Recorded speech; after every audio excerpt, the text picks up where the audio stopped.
Hello friends. तो हम अपना कंटिन्यू करते हैं डिस्कशन ऑफ वेक्टर्स। तो let's first see different types of vectors.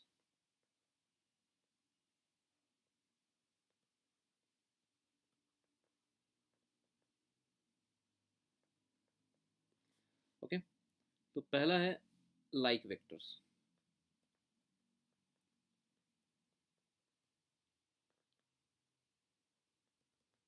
Like vector का सिंपल डिफिनेशन है कि टू और मोर देन टू वेक्टर्स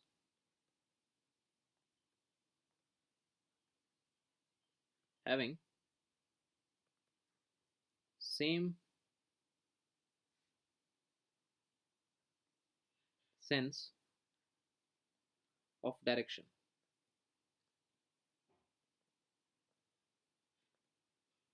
ठीक है, तो जैसे कि अगर एक ऑब्जेक्ट रखा है, उस पर अगर एक फोर्स लग रही है इस डायरेक्शन में और दूसरी फोर्स भी लग रही है इसी डायरेक्शन में, एक फोर्स F1 दूसरी फोर्स F2, तो हम कहेंगे कि ये दोनों वेक्टर्स जो हैं they are like vectors. Simple. ठीक है, फिर दूसरा टाइप ऑफ वेक्टर जो हमें समझना है वो है collinear vectors.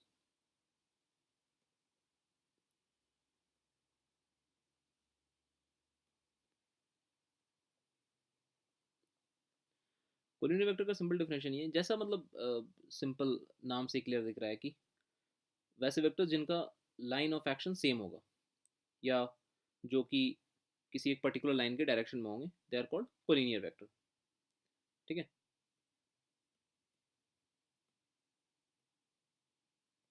Vectors having same line of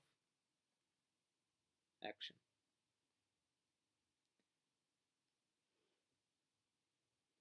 तो सेम लाइन ऑफ एक्शन में एक चीज़ आप ध्यान रख सकते हैं कि जैसे ये एक वेक्टर अगर है, दूसरा वेक्टर इसी लाइन पर है ना, सेम लाइन पर है, तो ये ऑपोजिट डायरेक्शन में।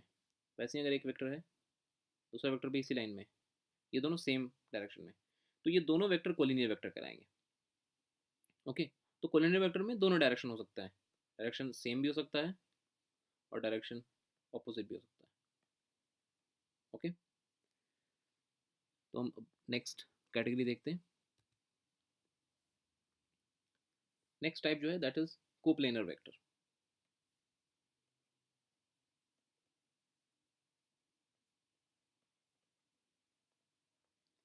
कोप्लेनर वेक्टर मतलब अगेन नाम से ही क्लियर है कि वेक्टर्स, वैसे वेक्टर्स जो एक ही प्लेन पर लाई करें।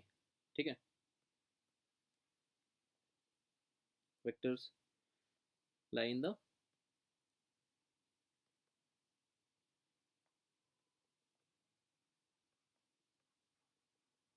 Same plane. ठीक है, अगर डिफरेंट प्लेन पे लाई करेंगे तो नॉन कोप्लेनर हो जाएंगे। ये कोई प्लेन है, प्लेन आई होप आपको पता हो प्लेन क्या है। जैसे अगर आपके सामने एक स्क्रीन है, आपको जो अपना आपका कंप्यूटर स्क्रीन दिखाई दे रहा है, आपको आपके मोबाइल का स्क्रीन दिखाई दे रहा है, तो that screen is a plane ना, एक शीट ऑफ पेपर। प्लेन उसको हम कहते हैं जहाँ पर ये मान लीजिए एक एक्स एक्सेस है और ये मान लीजिए आपका एक वाई एक्सेस है। ठीक है, तो इन दोनों के बीच में ये जो भी एरिया हुआ, ये सारा का सारा एक प्लेन कहलाया। ठीक है, तो अगर आपके दो वेक्टर्स हैं, आप इमेजिन करो आपके सामने कंप्यूटर स्क्रीन है, अगर दो वेक्टर्स हैं, दोनों वेक्टर्स उसी कंप्यूटर स्क्रीन पर ही लाई कर रहे हैं। ठीक है, दोनों वेक्टर्स उसी कंप्यूटर स्क्रीन पर लाई कर रहे हैं, डायरेक्शन चाहे जो भी हो, they will be called coplanar vector. मगर आप इमेजिन करो कि एक वेक्टर जो है वो उस स्क्रीन पर लाई कर रहा, दूसरा वेक्टर स्क्रीन से बाहर है। अब मैं स्क्रीन से बाहर ड्रॉ नहीं कर सकता हूँ, बट आप जस्ट इमेजिन करो कि उसका वो स्क्रीन से उसका टेल स्टार्ट हुआ और वो कुछ बाहर की तरफ आ रहा है। ये ऑब्वियसली ये दिखेगा नहीं आपको यहाँ पर, बट बाहर की तरफ अगर आप इमेजिन कर पाओ, so that will be called non coplanar vector. या अगर मैं एक थ्री डायमेंशन में ड्रॉ करूँ, तो अगर एक वेक्टर ऐसा है जो कि एक्स और वाई प्लेन में लाई कर रहा है कुछ इस तरह से, so this is properly in X Y plane, मगर एक दूसरा वेक्टर है जो कि एक्स और जेड प्लेन में लाई कर रहा है, ठीक है। ये तो एक्स होता है, ये वाई होता है और ये जेड होता है। तो ये जो वेक्टर है this is in the X Z plane, मतलब यानी कि एक इस प्लेन का एक डायरेक्शन एक्स है, एक डायरेक्शन जेड है, ठीक है। यानी कि आपकी स्क्रीन देखो, आपकी स्क्रीन के लॉन्ग जो एक्स एक्सिस जा रही है और स्क्रीन के आपकी जो परपेंडिकुलर एक्सिस बाहर की तरफ निकलेगी ना, so that is Z direction, ठीक है। तो ये वो कहीं उस डायरेक्शन में, मतलब ये वेक्टर अगर स्क्रीन से बाहर निकलेगा तो शायद आपकी तरफ पॉइंट करेगा, ओके। और एक दूसरा जो वेक्टर है, तो आपके स्क्रीन का एक लाइन एक्स और उसके परपेंडिकुलर अलॉन्ग द स्क्रीन दूसरा लाइन वाई, तो ये वेक्टर जो है this vector is lying exactly on your screen. So these two vectors, this is X Y and this is X Z, so these two vectors they are non coplanar, ठीक है, they are non coplanar. तो any two vector which are not lying in the same plane will be called non coplanar, और अगर दो vectors exactly same plane में लाई कर रहे हैं they will be called coplanar, okay। Next is zero vector.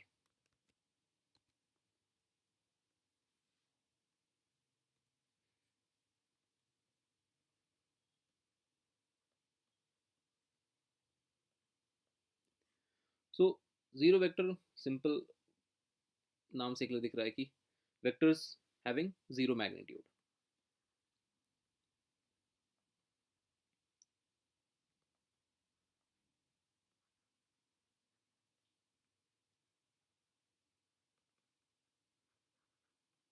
Any vector which has zero magnitude।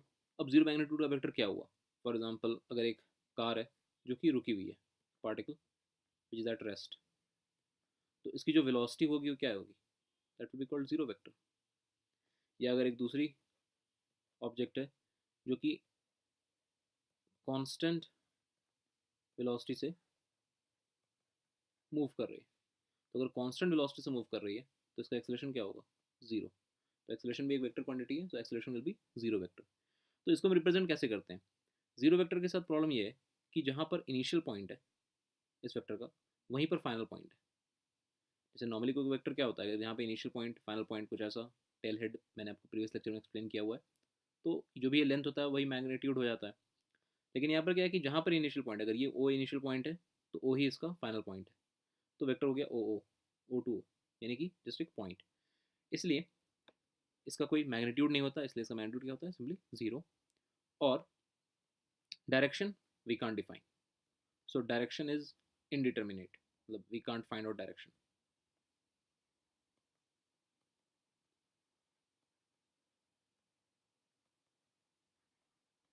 We can't determine its direction.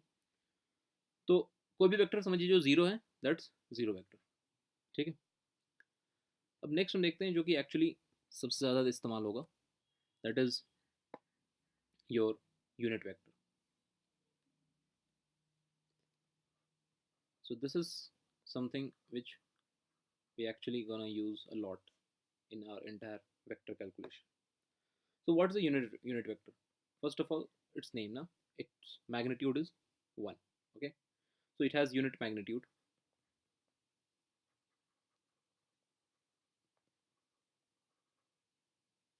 Fine.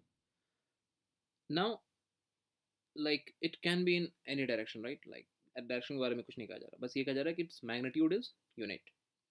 तो अगर एक वेक्टर है लेट्स से ए, ठीक है, तो हम एक काम करें, अगर हम इस वेक्टर ए को इसके मैग्नीट्यूड से डिवाइड कर दें, तो पहली बात तो कि how we represent the magnitude of a vector. अगर हमको सिर्फ वेक्टर का मैग्नीट्यूड रिप्रेजेंट करना है तो magnitude of a vector A, तो कोई भी वेक्टर अगर हमको लिखना होता है तो ऐसे उसके ऊपर हम एरो डालते हैं, this is how we write a vector, ठीक है। अगर वेक्टर ए के बारे में लिखना है तो वेक्टर ए साथ में एक एरो डालेंगे, ओके। तो magnitude of vector A is represented as just modulus of A, ठीक है। तो वेक्टर ए एरो और साथ में उस पर हम मॉड लगा देंगे। So this is how we write vectors. तो कभी वो वेक्टर अगर वेक्टर बी है तो बी एरो, फोर्स है तो यानी कि एफ एरो, वेलोसिटी है तो V arrow, acceleration A arrow. तो कैनेमेटिक्स के इक्वेशन, जो हम इक्वेशन पढ़ रहे थे कैनेमेटिक्स में, न्यूटन्स इक्वेशन, तो वहाँ पर इसलिए मैंने जब एक्सप्लेन किया तो वहाँ पर मैंने एरो के साथ एक्सप्लेन किया है। तो any vector is always represented with this arrow. But अगर हमको इसका सिर्फ मैग्नीट्यूड लिखना है, तो अगर हमको सिर्फ मैग्नीट्यूड लिखना है तो हम क्या लिखेंगे, ऐसा मॉड लगा के, mod of A, mod of we,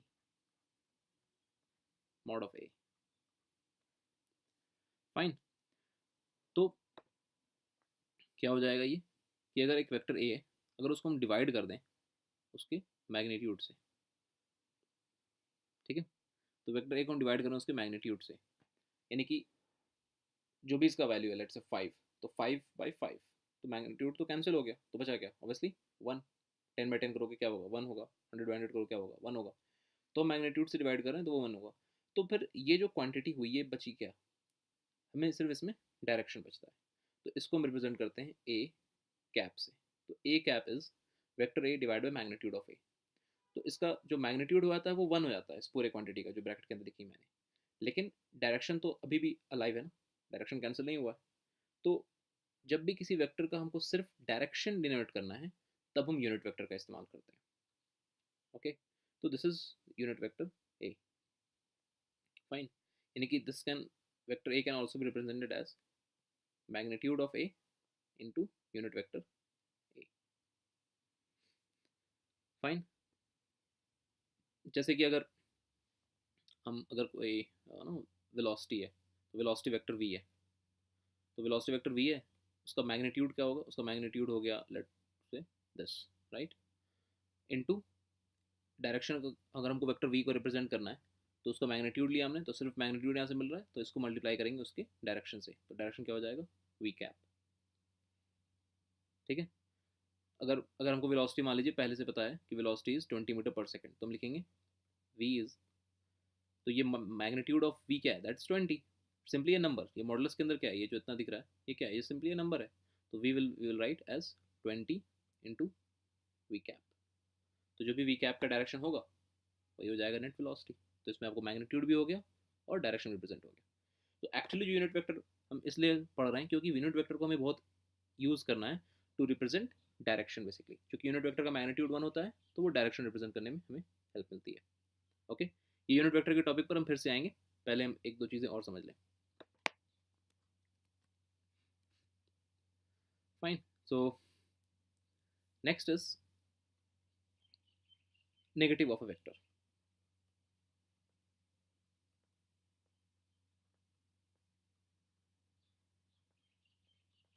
तो what is negative of a vector, यानी कि नेगेटिव का मतलब, नेगेटिव सुनते ही दिमाग में क्या आता है, माइनस साइन, राइट। तो नेगेटिव ऑफ वेक्टर में बेसिकली माइनस साइन का ये मतलब है कि अगर हम, एक वेक्टर है ए, फाइन, अगर एक दूसरा वेक्टर है, लेट्स से पहले मैं पहले कह दूं कि ये जो वेक्टर ए है this is along this direction, और इसका मैग्नीट्यूड है, क्या होता है, मैग्नीट्यूड ऑफ वेक्टर ऐसा। फाइन, अगर एक दूसरा वेक्टर है जिसका एग्जैक्टली इतना ही मैग्नीट्यूड है, मान लीजिए ये वैल्यू है 10, तो उस वेक्टर का भी मैग्नीट्यूड इतना ही है। एक दूसरा वेक्टर है B, but its magnitude is exactly 10। The only difference is that its direction is like this, exactly opposite of A. ठीक है, तो तब हम कहेंगे कि ये जो वेक्टर बी है, this vector B is negative of A. तो basically negative of vector is what, a vector whose magnitude is same,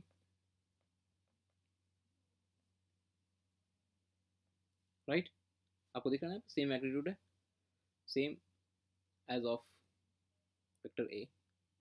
तो negative of A vector A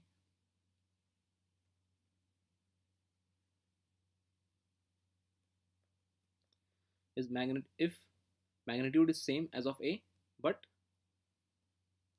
the direction, the direction is exactly opposite to that of a।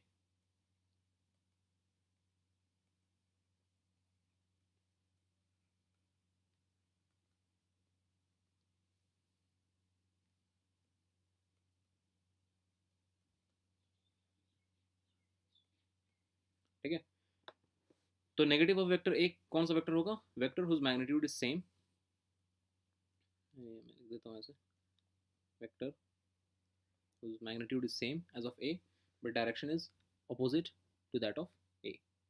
ठीक है, तो हम क्या लिखेंगे यहाँ पर, वेक्टर बी को, जैसे फॉर एग्जाम्पल मैंने कहा कि वेक्टर बी, अगर ऐसा हो रहा है कि वेक्टर बी का मैग्नीट्यूड वेक्टर ए के बराबर है और वेक्टर ई का डायरेक्शन ठीक वेक्टर ए से ऑपोजिट है, तो हम कह सकते हैं कि vector B is negative of vector A. Okay, तो ये नेगेटिव ऑफ वेक्टर का मतलब क्या हुआ कि कभी भी किसी वेक्टर को अगर हमको ऑपोजिट डायरेक्शन में करना है तो उसको माइनस साइन से मल्टीप्लाई कर दें, तो वो ठीक ऑपोजिट हो गया, तो मैग्नीट्यूड उसका सेम रहा लेकिन डायरेक्शन उसका ऑपोजिट हो गया। ओके, नेक्स्ट हम देखते हैं पोजीशन वेक्टर।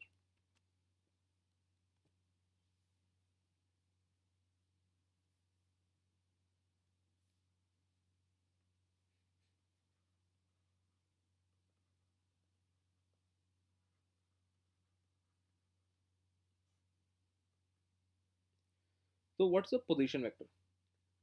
सिंपल, पोजीशन क्या होती है? पोजीशन हम किसी भी ऑब्जेक्ट को एक्स वाई प्लेन में रिप्रेजेंट करने के लिए बताते हैं ना, उसका कोऑर्डिनेट क्या है।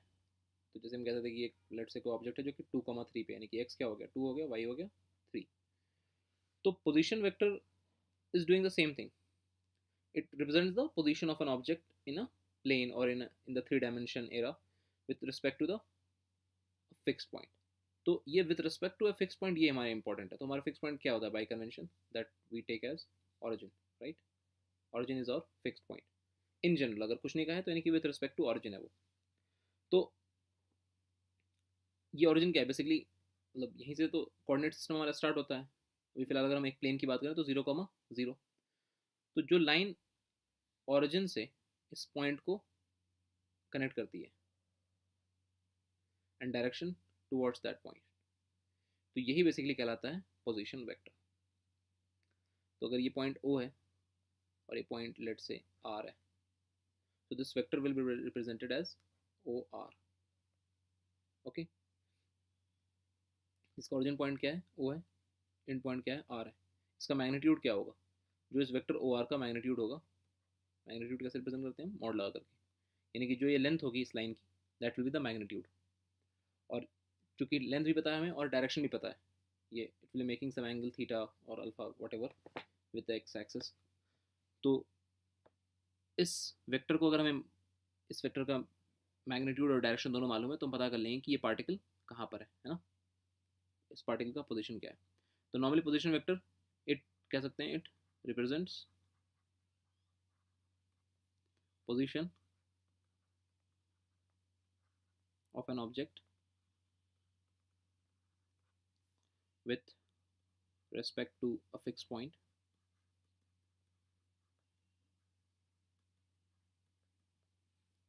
फाइन। तो अगर यहाँ पर मैं कहूँ कि ये इसकी लाइन क्या है, इस लाइन की लेंथ क्या है, तो इस लाइन की लेंथ निकालने का एक सिंपल तरीका क्या है हमारे पास, अगर हम वेक्टर भूल जाएं फिलहाल कि हमें वेक्टर नहीं पता, हम फिर भी एक इस लाइन की लेंथ निकाल सकते हैं ना।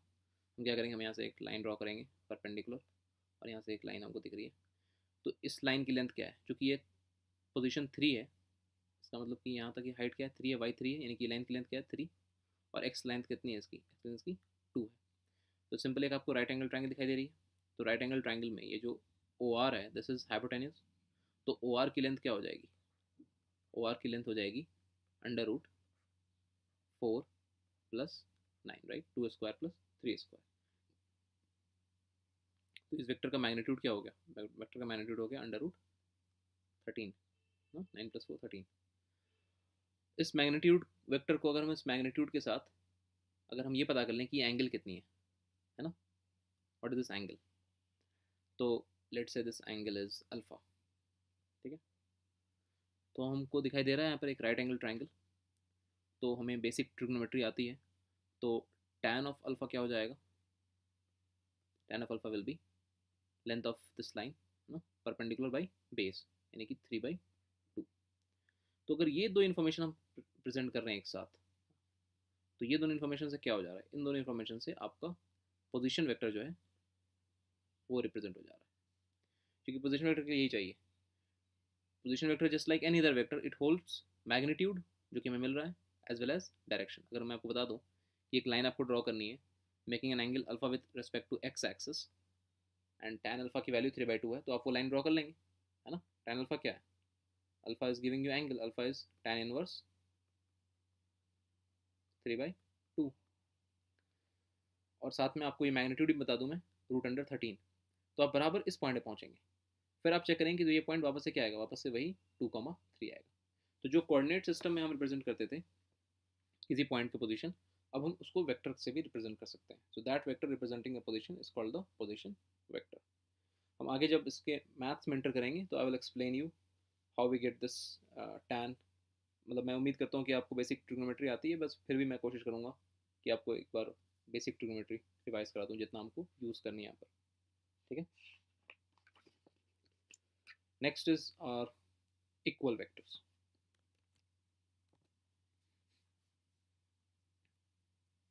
तो when we call two vectors as equal vectors, तो वेक्टर में दो चीज़ें होती हैं, एक होता है मैग्नीट्यूड, एक होता है डायरेक्शन, ठीक है। तो अगर दो वेक्टर ऐसे हैं, टू वेक्टर्स और टू और मोर वेक्टर्स यू कैन से,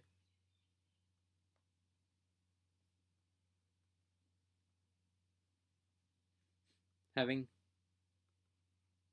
same magnitude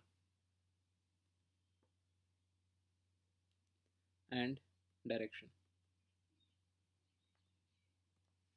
then those vectors will be called as equal vectors।